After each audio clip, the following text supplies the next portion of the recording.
bienvenue si vous nous rejoignez sur France Info, il est 15h33. Un Brexit ordonné dans l'intérêt de tous, c'est ce qu'affirme la chancelière allemande Angela Merkel, alors que les députés britanniques vont voter sur la possibilité d'un no deal, une sortie sans accord de l'Union européenne.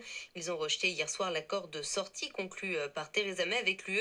Et face aux incertitudes, le Royaume-Uni revoit à la baisse ses prévisions de croissance pour cette année, 1,2% contre 1,6% annoncé en octobre dernier. En Algérie, les enseignants et les élèves du secondaire sont à leur tour mobilisés. Ils manifestent contre l'extension du mandat en cours d'Abdelaziz Bouteflika, 2 jours après l'annonce du chef de l'État de ne pas se présenter à un 5e mandat. Les élections présidentielles sont elles repoussées sine die. Le mouvement de grève paralyse également certaines régions, alors que le Premier ministre tente de former un nouveau gouvernement plus jeune et plus ouvert, comme promis à la population. Une fusillade dans une école élémentaire de Sao Paulo au Brésil. 8 personnes sont mortes, dont plusieurs enfants. Les tireurs seraient 2 adolescents qui se seraient ensuite donné la mort.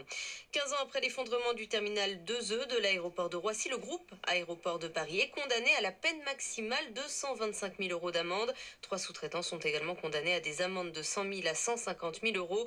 Ils sont reconnus coupables d'homicide et blessures involontaires. Le drame avait fait 4 morts et 7 blessés. 566 sans-abri sont morts dans la rue l'an dernier, selon le collectif Les Morts de la rue qui recense ces décès. En 2017, ils étaient 511. Il s'agit en majorité d'hommes. 13 de ces morts étaient des mineurs, dont 6 âgés de moins de 5 ans.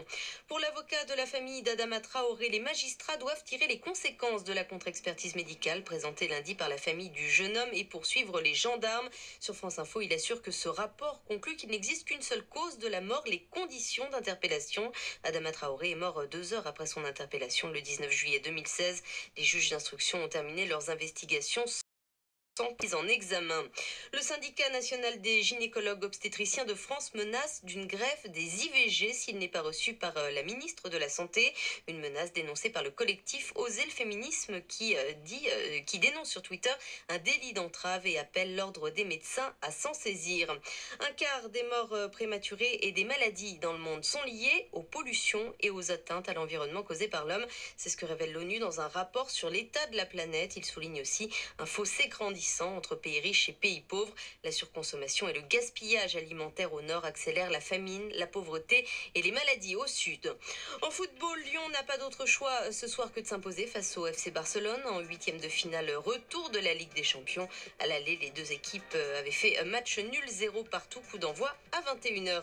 Pour l'instant, il est 15h33 sur France Info. L'actualité revient dans quelques minutes, ce sera avec Julie Smul. Restez avec nous.